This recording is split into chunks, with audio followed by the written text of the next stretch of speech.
बांग्लादेश में हिंसा के बाद तख्तापलट हो गया और पूर्व पीएम शेख हसीना को देश छोड़ भागना पड़ा। पीएम आवास पर प्रदर्शनकारियों ने कब्जा कर लूटपाट की। तो वहीं बांग्लादेश की इस हालात पर मध्य प्रदेश के पूर्व कैबिनेट मंत्री और पूर्व कांग्रेस सांसद संजय सिंह वर्मा प्रधानमंत्री नरेंद्र मोदी के खिलाफ विवादित बयान देकर घिर गए हैं। दरअसल संजय सिंह वर्मा का एक बयान सामने आया है जिसमें वह एक मंच से सभा को संबोधित करते हुए कह रहे हैं कि हिंदुस्तान में भी बांग्लादेश जैसे हालात होने वाले हैं। वहीं सलमान खुर्शीद ने भी यही बयान दिया है, जिसके बाद से अब बीजेपी कांग्रेस पर हमलावर है।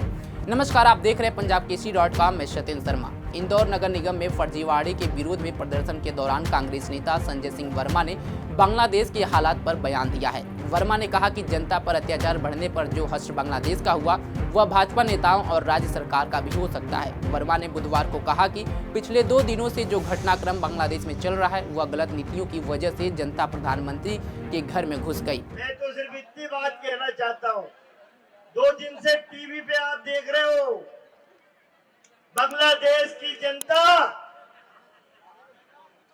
शेख हसीना की गलत नीतियों की वजह से, बांग्लादेश की सरकार की गलत नीतियों की वजह से कल प्रधानमंत्री आवास में घुस गई, राष्ट्रपति भवन में घुस गई।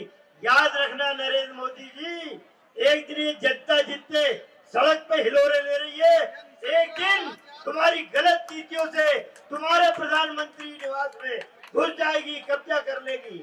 अभी श्रीलंका में हुआ, पहले श्रीलंका में जनता प्रधानमंत्री के घर में घुसी, अब बांग्लादेश में घुसी। अब भारत का नंबर है, तो साथियों मैं अनुरोध करता हूँ।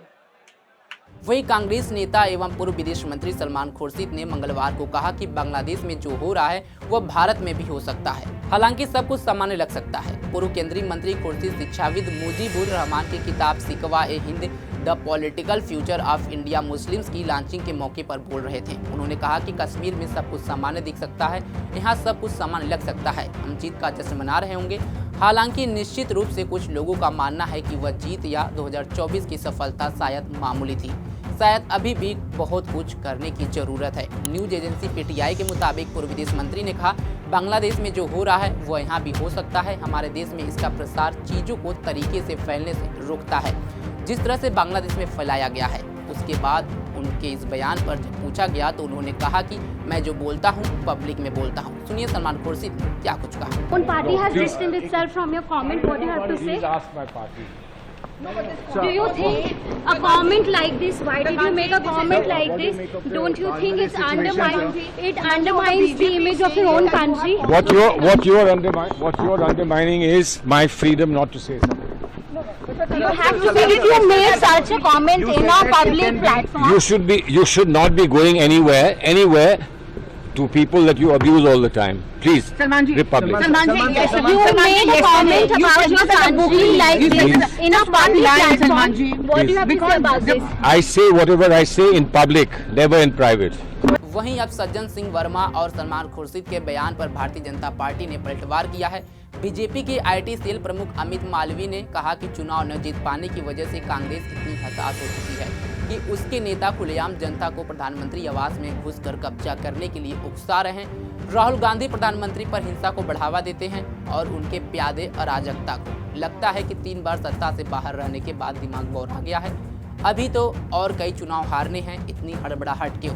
वैसे इस बयान के बाद मध्य प्रदेश कांग्रेस के पूर्व मंत्री संजय वर्मा की पदोन्नति तय है, लेकिन जिस तरह से कांग्रेस नेताओं के बयान सामने आए हैं ये वाकई चिंताजनक है, क्योंकि इसे जनता को भड़काना ही बोला जाएगा। और क्या बांग्लादेश के हालात से तुलना भारत का करना उचित है? क्योंकि भारत एक पुराना लोकतंत्र है, बड़ा लोकतंत्र है, और जिस तरह से बांग्लादेश में हिंसा भड़की है, कांग्रेस नेता की तरफ से जो बयान आ रहा है ये चिंताजनक है और इस पर कहीं ना कहीं कांग्रेस आला कमान को एक्शन जरूर लेना चाहिए। इस खबर पर आपकी क्या राय है कमेंट बॉक्स में जरूर बताएं। तमाम खबरों के लिए जुड़े रहे हमारे साथ और देखते रहे पंजाबकेसरी.com। धन्यवाद।